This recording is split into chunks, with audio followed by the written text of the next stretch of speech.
आओ नन्हे प्रोफेसर, बैठो बैठो। किधर से आए हो? ट्यूशन पढ़ के आए? तो दिखाओ क्या पढ़ा आपने आज। वाह, जी ऐनक कैसे लगाई है? उधर देखो मम्मा की तरफ एक दफ़ा।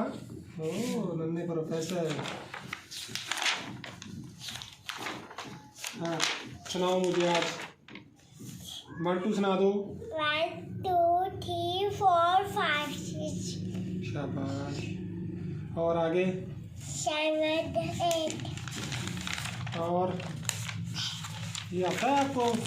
सुनाओ।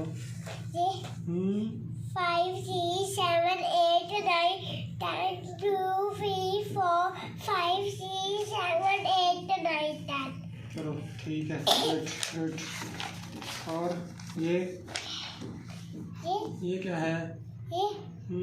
उल्लू। ओह ये क्या है? ये क्या है? चूजे। गुड। ये घंटी कैसी है? चलो सुनाओ। ये सुनाओ। उल्लू, चूजे, घंटी।